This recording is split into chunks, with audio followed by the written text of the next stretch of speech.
Yeah, yeah. Whereas on the stills, that I've ended up on getting that next time. You do it in Yeah. Nice. I'm just going to call order a little bit. Believe it or not, it's actually 4:15, which is amazing. We're running out of time because we're going to finish in a few minutes. Sorry, the S1H is duration free, so it's down to the amount of SD cards that you hot swap into the dual SD slots. The S1 has only got XQD and one SD card slot. In this particular body, I'll show you that. Slightly bigger the XQD for photography. If you're doing raw, fast recording of raw photography, you need a high burst rate. Needs obviously a faster card. Having said that, SD cards are coming up to nowadays up to very, very high speeds beyond V90. Very, very quick and able to write. Certainly with this camera, long duration recording. So if you're doing events, weddings, long recording sessions, you can do it quite comfortably with this camera. You can record up to 30 minutes on these, 15 minutes in 6K photo mode. But this will go on forever as long as you've got enough battery juice or SD cards. You can keep feeding them and swapping. You can just keep going. So that's the first thing which is great about this camera. The second thing is colour science. I was talking earlier on about, there's the, before we get there, very few differences. There's the S1R, top end, mainly photographic. S1, a mixture of both photography and videography. And now with the S1H, specifically really for cinematographers, pro filmmakers, people who really want to go up a level, but it still retains the photographic capabilities, certainly of the S1, providing you really good 14-bit imagery, and you can do time-lapse, which is a very important aspect of filmmaking and photography.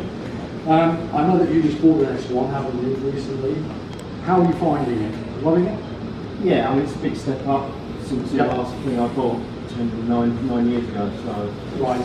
So it's your first camera in nearly 10 years? It's like, yeah.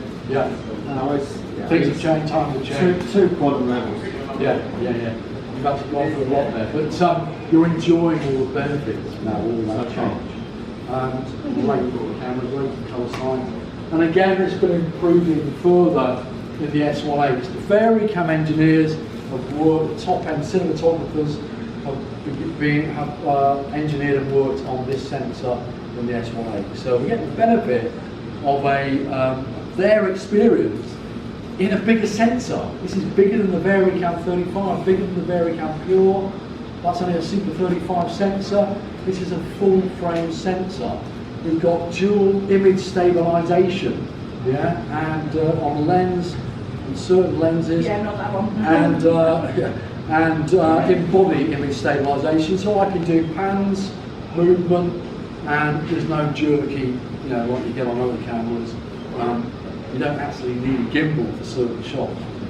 If you're quite steady, you can produce a really nice flowing motion, without using a gimbal. Of course, people do like using gimbals if they're doing a lot of faster movement, and there's every good reason to use them. So, but these other functions which I want to talk about today, which really bring this camera to the forefront. There's the chief differences between the S1R photographic camera. It does do a little bit of video.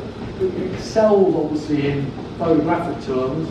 It can do 47.3 megapixels, slightly bigger sensor. It can do a 187 high resolution photo mode. The S1 is more for low light work. So it's a 24.2 megapixel sensor. The pixel photo sites are actually bigger, which means more light gets into those photo buckets, which means in low light, in the dark, it performs admirably well. The S1H goes a stage further. It's a highly tuned dual ISO sensor.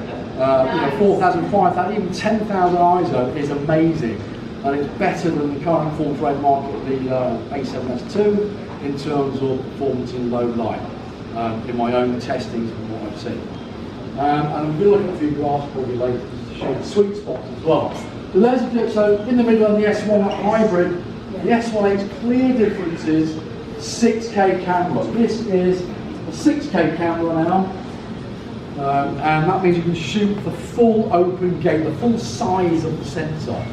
That means if you're doing HD or 4K UHD, you can use that to crop out or do post-production digital effects without any loss of resolution.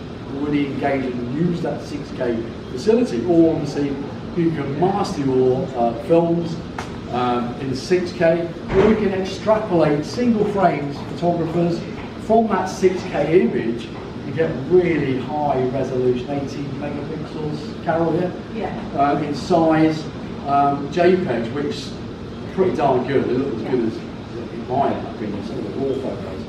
Yeah, but running at 50 frames per second or 25, 30p, 24p, obviously Super 35 in 50 frames per second, 60 frames per second.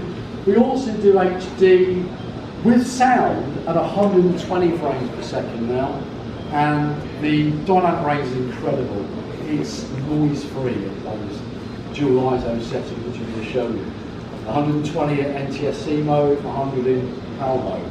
You can switch this with the frequency range from 24 cinema mode, 50 Hertz PAL mode, 60 Hertz NTSC mode. And that comes with a host, a plethora of different codecs and frame settings, which we'll show you shortly. So loads of clear differences from the S1. This comes already inbuilt with VLOG, a logarithmic curve for recording all the high contrast gamut recording with 10-bit 422. We have a ProRes RAW video option for the HDMI coming very shortly with Atmos and a new firmware update. This will be able to record up to 6K RAW, 24p. I've been showing 30p RAW, 5.9K at IBC in Amsterdam, which is working really well in the current tests. That's going to be happening soon. With the raw recording, it means it's even better than the codecs recording in camera. So really high quality, and you can pull back, temperature, you can pull back the highlights, and you get better detail in the shadows. Across all these cameras, they all share one common thing: for the best EVF in the market today, 5.76 megapixel. I've got a security graphical somewhere on here, which is this one here. This is an HD resolution only EVF, external EVF. It costs about £2,000, these cinema ones, £2,000 for that. This comes in as part of the camera, 5.7K, an insane resolution with a 0.78 magnification. One of you experience good? 5.7 Nick, not 5.7. 5.7 megapixels, sorry. I'm getting mixed up. Megapixels, yeah. 5.7 megapixels. That's only HD, 1920, 10. So if you haven't had a chance to look through, this is the S1, but the viewfinder is identical. Past this S1H RAM as we talk. Obviously 50 grand. There's the old GX5 GX, which is 12 stops. And we've got, that works out about 8 stops under middle grey in the shadows, shadow range, and then about just over 6 stops above middle grey, yeah, 18%. So loads of dynamic range to use in video with this camera. Juicy stuff. No, it's all right. Now this is your camera. We haven't got a test from DX0 Mark. This is your camera, the S1. Already the S1 is doing brilliant. In the sweet spots, in the ISO range, dynamic range, the S1, the yellow one, Panasonic S1, against the current market leader, which is the A7 III Sony. We are in the sweet spots. We climb around in the 360, 400, all the way to 1600 for the standard profiles. Already better in performance in those settings than other cameras. Is that the leader? Never quite the same as anyone else, or Sony certainly everywhere else. Sorry. Is that, I don't know normally, between 400 and 800 where that job is that 700? Well, around here, Yeah. well, 640, we've got half size, yeah? So we measure around I half should size. know that. Yeah. So 400, 640, 800. Yeah. Yeah, 1250, 1600. So, yeah, so you can see in all the important areas the settings that we mainly shoot at in the day or when we're in log at night. When we get the S1H figures through, God knows, it's going to be off the chart at this level, you know. It's quite incredible what the S series can do. And this curve supports what you were saying just now about this dual native Yes. thing, doesn't it? It kind of looks like that's a clue, isn't it? Yeah, it is, but I'm not saying it is, but it is. You could interpolate that. Yes, you could, but they have not confirmed to me. No. So we all know what vlog is. Log, yeah, now we've explained it. I don't really want to show a video. I can quickly show you some bit of it, which There's some later. grey. And then you put a look or a colour look over the top of that. You designed in post-production. You can save that, put it in your camera, in the S1 with the vlog update, or the S1H. You can load up to 4 LUTs from a couple of pages of banks of VLT LUTs and them, which you can save from DaVinci or create Photoshop, creating LUT creation software, some freebies out there as well. I create a lot of LUTs, other companies do as well, under vlog. I've transformed a lot of Harry LUTs over as well to vlog just to test out, and I'm really amazed by the performance of the S1H. The colour science really does come alive. So anyway, without that going on for a bit, you can see that online. What is vlog? Look it up on YouTube. So we're talking rich primary colours. There's that bottom state, 18% middle greys around there. So we've got 6 or more stops on the S1H. Yeah, look at the Varicam, yeah? We're equal to a 30 grand Varicam camera, the Varicam 35. We're equal there. We're actually bigger than the EVA1 actually.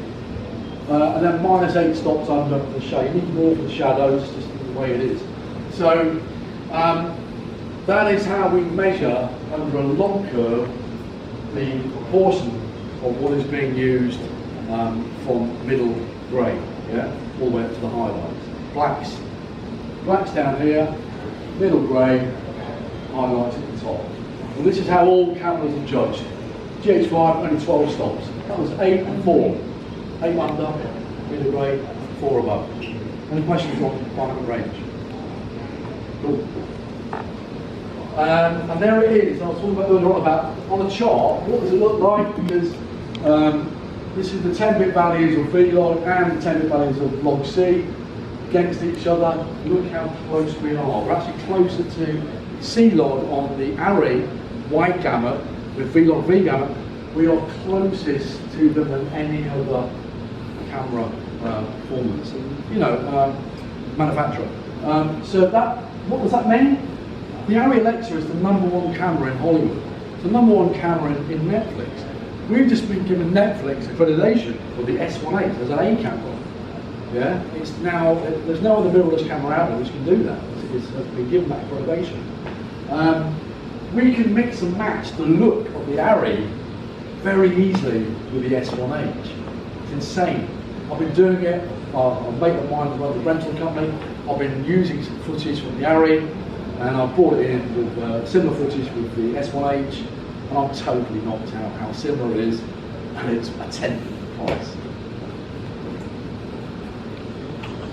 And yeah, there's the Arri Look library. I've even looked at using the Arri Look library, which you can download online.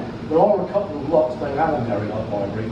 And if you transform them with a few of the freebies like the LUT calc on the web, you can transform into vlog, and you'll see absolutely amazing how close they are.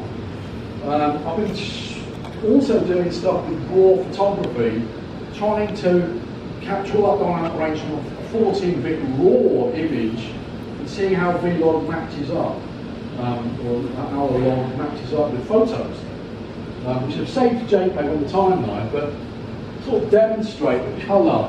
That's great vlog. That's how it looks when you put a particular LUT on. We're going to show you a few LUTs from Brighton. So So that's a photo from RAW to JPEG. That's how Vlog looks. Now we put the LUT on, like photo I've created, and it's identical to a raw image. It's so close. I'm sure you'll agree. There's not much in it. Yeah. It's pretty darn similar. Photo, light photo, Driftwood LUT. Yeah. Very little in it. And that's not even been a highly tuned. You can tune these in something like DaVinci Resolve or any colouring program. This is some Arilotti libraries. On S1H, one of the things you can do, NS1, if you've done the Vlog update, you can actually choose Vlog as a stills colour profile as well. So if you are doing behind the scenes stills photography, you can shoot your behind the scenes stills in Vlog colour format, so that when you come to grade and match, you can very easily grade and match your Grade back between the cameras. between different. And that was the whole point of this exercise, Carol, to make these LUTs to prove that we can get that same colour science. That behind the scenes photography can be done on the same camera. Yeah, so there's a number of different looks I've created, and these are available on my nickdriftwood.com. So I've got some freebies up there if you want to try them out. If you guys use Vlog in any way, shape or form. But also I do sell a few, I've got a package for over 100 LUTs in what I consider, it's taken me months to do, the best LUT library out there today. Even better than the Vericam freebies, which Panasonic do give away. 35, is it, LUTs on there? There are some nice ones, mine. There's one called Nicest 709, which is on the Vericam LUT library. So that all the cinema LUTs work really well with the S1H on Panasonic as well. But don't just listen to me or other LUT providers. Panasonic do give a lot of stuff away free. They're a good start spot. Yeah. And but I was particularly interested in getting that alley look. That's the whole purpose of designing LUTs which match the cinema look. And raw photo. So yeah, I mean, it's just skin tone as well. I mean, in fact, sometimes they're even better the video on than the raw image. But yeah, you can see massive similarities. And then obviously the other thing, a lot of stuff like that online, you can have a look at. Anamorphic.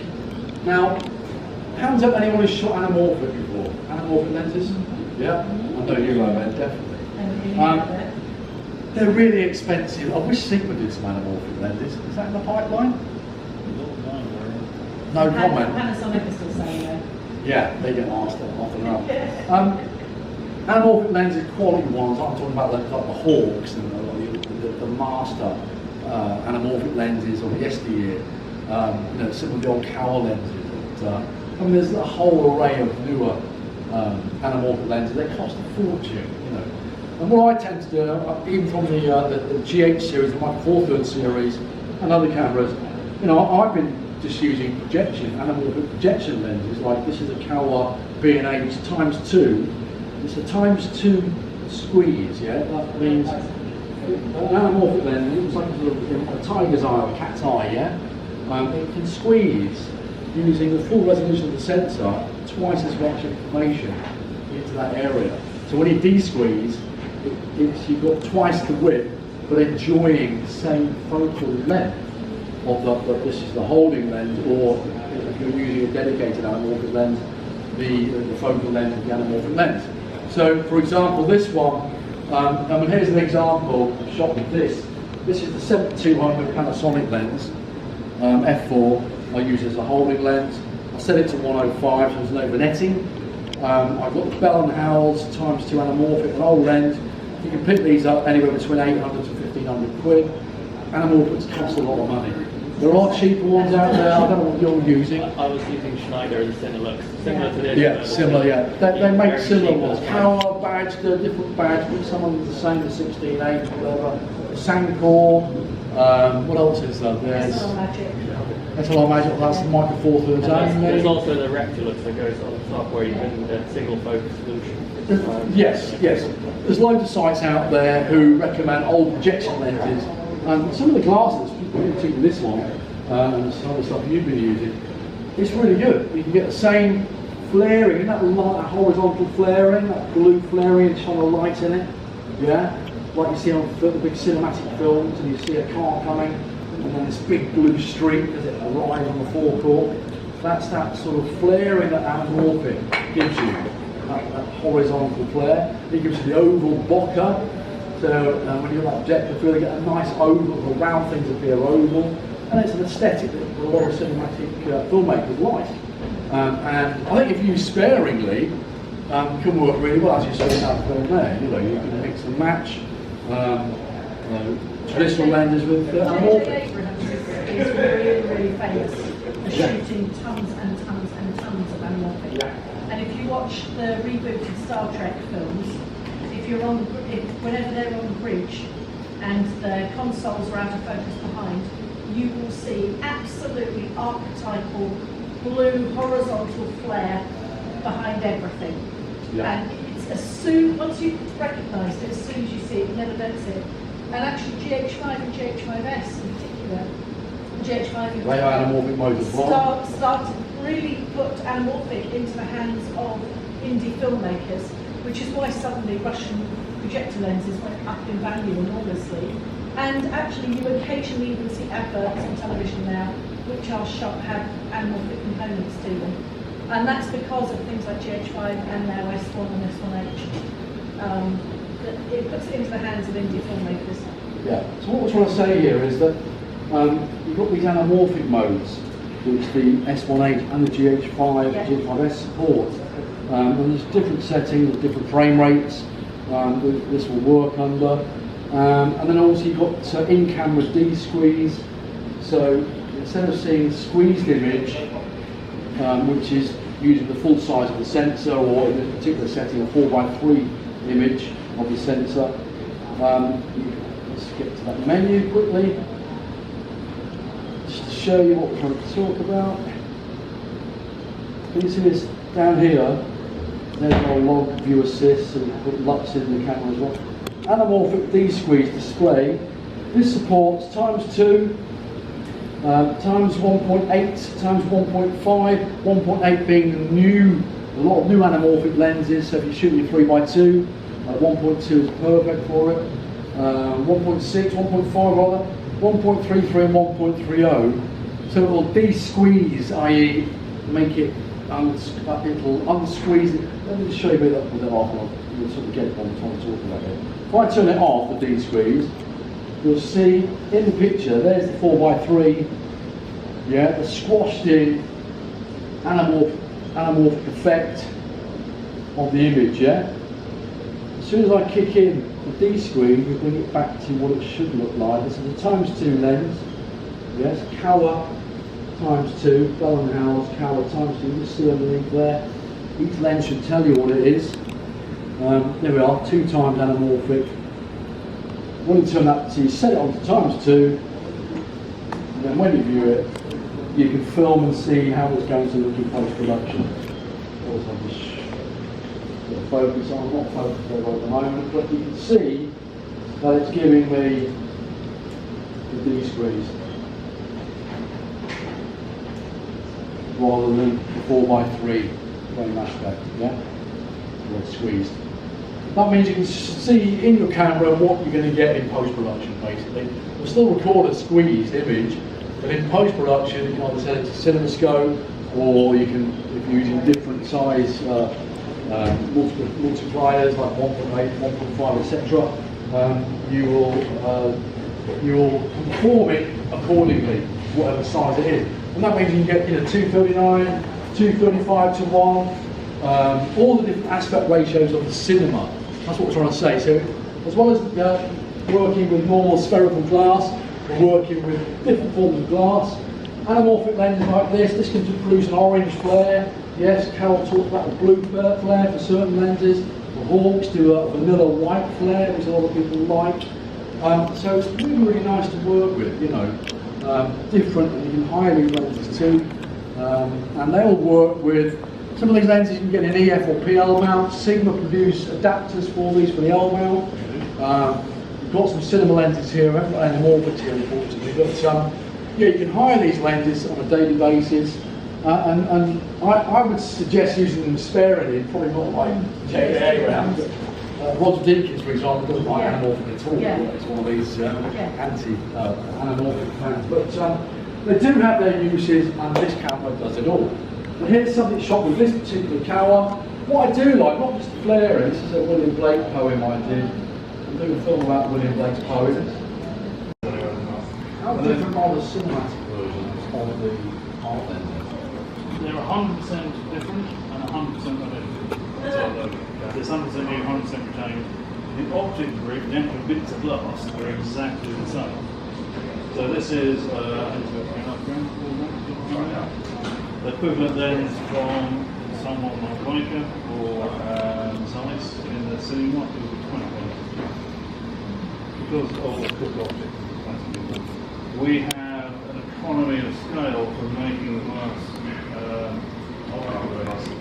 if you're making cine lenses, you're making 100 a year. And this caught us out when we did the shows. People going up to saying, oh yeah, I really like that. Can we buy a match set? Yeah. How do you mean? Well, one of Would you work? You see me holding the camera. I can't find it at the moment. It doesn't matter, but what I think we can do is we can go back to Panasonic and say, well, we advertised it, didn't we? There's lots of these, so there's lots of tools in this. That's director eyepiece. Yes, yes. If you want to have a look at the FP, Ed Mark, You've got the directors. sitting over in the corner there. I don't have the option. Yes, it's fine. It's fine. I'm not at all. It's luckily my sales manager isn't here. All the time that Robin isn't, my sales manager isn't here, I'm happy to show the FP off. It's just if you suddenly walk down, Ed will be quietly ferreting it away. But actually, there's a really good argument for having both cameras. Yeah. My opinion, FP is our Yeah, big that's the H, exactly the same as this one. That one is Loki. So that's it in its raw format. I know it's not amazing. Also, That looks like it's on maybe the that's on the manual. Yes. So you can, it's worth going into an Apple store Yeah. and talking to them about what you're getting into, and talking to them about it. But more cost-effective ways actually. I always say far less than that. Yeah. Colour-wise. Now you can use Premiere as well, download a free Yes. spreadsheet for colouring, if you want to. Yeah. Yeah, that's what you. What are you currently using? NLE ones. Literally, mark Don't shoot like that at the start. They will measure to their subject matter. That can read. It's probably a reversal. They can measure it exactly the same. This Marry helps up you that if you've only got one film. camera. You can film like that. You've got So it more comes in control. really handy to have measurement. On So the you 8 sim can device, screen on you've there. actually got the markings on the top of the cage as well. So I would generally on Something this, they thought I about, don't which normally is shoot very, when very I good. have it, but I would generally with Well, yeah, you this can pull all have this the on to screen show out. you. So while you're holding I've this, done I'm just going to Or on this one, release I'm this going one. to Hold up top put last two there. handles. This is what this like. Pull you away from this now. I would normally shoot Hopefully. Do it. There like you go. that, so Now, I how would much wire is then that? on. Yes, A lot of people like doing using this, but they use them just And then I maybe can, this. I can, Or this the gives me eyepiece. just that little bit more. Shoulder strap, pull tight, you know, what H. Think Hollywood. Do you know what that trouble as well? That's not what it stands for, but think Hollywood. That's a Marrow really right good to the way. red. Should be But red. this is when you Yeah, start what to is think. Why and do you you stick hold with the colours camera. though? So, Well, I've got that. It's Canon red and white, and Yeah. the EFS and But those, Yeah. that's known as the full H. focus. So this bit here is the Off and H. on. And then, so there's a different Yeah. H on that one. So remember, And you 180 can see degree there, shutter. when we actually Double frame rate, so it's also 50 yards you and can 60 see how yards. much here, so easier you this can one get is a to quick hold. So You've got back focusing. you can either do that up to your eyes with the viewfinder, Focus peaking It's a with the little one, bit beautiful pictures. Or you just take over manual or focus. you can actually use it with the back screen out and then just shoot here. And that makes it much easier. Here, these are a follow focus. There we go. This can actually be moved into a motor, which on the big one there, Green and green in that another bit area. there, that was literally yeah,